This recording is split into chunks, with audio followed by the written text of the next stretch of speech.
জঙ্গলের এক নির্জনতা, প্রাকৃতিক সৌন্দর্য, চারিদিকে সবুজে সবুজ, মাঝখানে খুব সুন্দর একটি লেক। কিন্তু আপনারা সত্যি কিন্তু নেচার দেখতে পারবেন। প্রকৃতির নির্জনতা জানি না কেন মানুষকে এত টানে।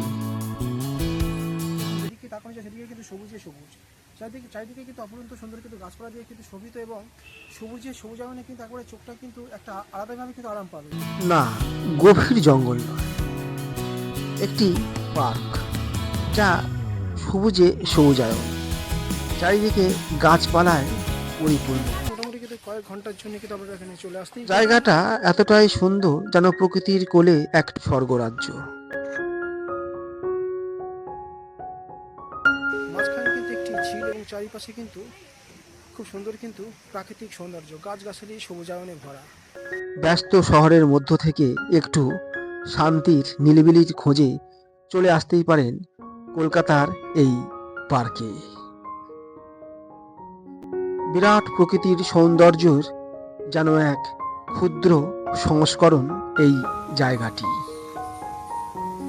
বিশাল নয় অথচ সুন্দর, ব্যাপক নয় অথচ পরিপূর্ণ।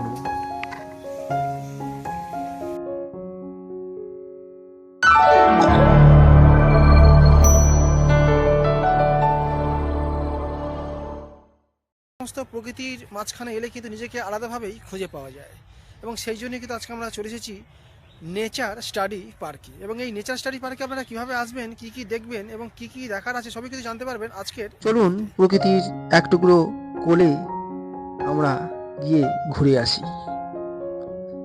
প্রথমেই দেখতে পেয়ে যাবেন খুব সুন্দর একটি ঝিল এবং মাঝখানে একটি ফাউন্টেন, এবং দেখুন খুব সুন্দর কিন্তু একটি টানেল রয়েছে যেটি এই পার্কের দুদিকেই দেখা যায়। চলুন আমরা এবারে আস্তে আস্তে করে পার্কটির একেবারে অভ্যন্তরীণ এন্ট্রি করব এবং আস্তে আস্তে করে সবটাই জানাবো আপনাদেরকে। প্রবেশ করেই দেখতেই পাচ্ছেন যে রবীন্দ্রনাথ ঠাকুরের একটি স্ট্যাচু, যেটায় দেখা যাচ্ছে একতারা নিয়ে উনি নৃত্যরত। সবুজে সবুজ প্রবেশ করেই চোখটা প্রথমেই জুড়িয়ে যাবে।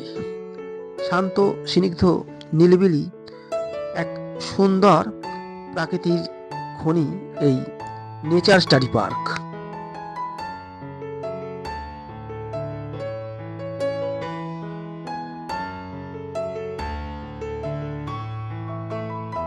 দেখতে পাচ্ছেন নেচার স্টাডি পার্কে কিন্তু একেবারে কিন্তু ভিতরে দেখতে পাচ্ছেন কতটা সুন্দর কিন্তু নেচার স্টাডি পার্কে কিন্তু অভ্যন্তরীণ সবুজে সবুজ চারিদিকে কিন্তু নেচার পার্কে চারিদিকে কিন্তু গাছগাছালি দিয়ে কিন্তু খুব সুন্দরভাবে কিন্তু সাজানো এই নেচার স্টাডি পার্ক। এবং চলুন আমরা অভ্যন্তরীণ কিন্তু ভালোভাবে কিন্তু ঘুরিয়ে আপনাদেরকে দেখিয়ে দিই যে নেচার স্টাডি পার্কটা কতটা কিন্তু ন্যাচারালি সুন্দর। দেখে বুঝতেই পারছেন জায়গাটা কতটা সুন্দর। প্রকৃতির মধ্যে খুব সুন্দর একটি টানেলের অভ্যন্তরীণ দিয়েই যখন প্রবেশ করবেন তখন মনে হবে প্রকৃতিকে যেন নতুনভাবে খুঁজে পাচ্ছেন। সামনে খুব সুন্দর একটি লেক এবং তার মাঝখানে একটি ঝর্ণা। দেখতে দেখতে একটা দিন খুব সুন্দরভাবে কিন্তু সময় কাটিয়ে দেওয়া যায়। দেখতেই পাচ্ছেন বিভিন্ন রকম কিন্তু গাছপালা দিয়ে এখানে সজ্জিত, এবং কোন গাছ সেইটাও কিন্তু এখানে মেনশন করা রয়েছে। নেচার স্টাডি পার্ক দেখতেই পাচ্ছেন অসম্ভব সুন্দর কিন্তু নেচার স্টাডি পার্কে কিন্তু আপনারা সত্যি কিন্তু নেচার দেখতে পারবেন। মাঝখানে কিন্তু একটি ঝিল এবং চারিপাশে কিন্তু খুব সুন্দর কিন্তু প্রাকৃতিক সৌন্দর্য, গাছগাছালি সবুজায়নে ভরা। সুন্দর গাছগাছালির সঙ্গে বেশ কিছু ওয়াল পেন্টিং আপনারা দেখতে পেয়ে যাবেন, যা কিন্তু পার্কটিকে আরো দর্শনীয় করে তুলেছে। বসার জন্য কিন্তু এখানে অজস্র খুব সুন্দর সুন্দর কিন্তু সিট রয়েছে, যা কিন্তু পার্কে এসে বসার জন্য খুবই আদর্শ, এবং গল্পগুজব করার জন্য কিন্তু জায়গাটা বেশ মজাদার। প্রকৃতির মধ্যে বিভিন্ন রকম ভাবে কিন্তু সেলফি তোলার জন্য জায়গাটা বেশ আদর্শ।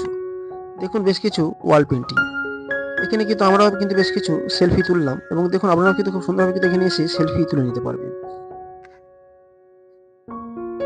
নেচার স্টাডি এই পার্কটি সকাল 6টা থেকে 12টা পর্যন্ত খোলা থাকে, এবং তারপরেই কিন্তু 2-3টে খুলে যাচ্ছে এই পার্ক। এবং সন্ধ্যে 7টা অবধি খোলা থাকে। সেই সময়ের মধ্যে কিন্তু আপনারা কিন্তু এসে কিন্তু এখানে খুব সুন্দর কিন্তু এনজয় এবং ঘুরে যেতে পারেন। এই পার্কের এই জায়গাটি সবথেকে ভালো ভিউ পয়েন্ট। দেখুন, যখন এখানটায় আপনারা সেলফি তুলবেন, জায়গাটা মনেই হবে না যে কলকাতার কোনো পার্কে এসেছেন, এতটা সুন্দর কিন্তু এখানকার ভিউ। পাশেই রয়েছে একটি লাইব্রেরি সেন্টার। ইচ্ছে হলে বা মন চাইলে কোনো একদিন চলে আসতেই পারেন, 2-3 ঘন্টা সময় কাটিয়ে যেতেই পারেন কলকাতার এই নেচার স্টাডি পার্ক থেকে। যেমনই সুন্দর তেমনই কিন্তু ভালো লাগবে জায়গাটি।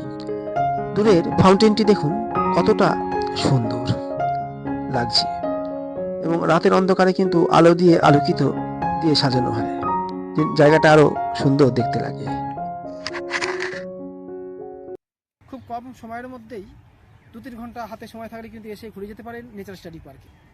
হই হুল্লোড় করে বন্ধু বান্ধবের সঙ্গে আড্ডা মারতে পারেন এই নেচার স্টাডি পার্কে।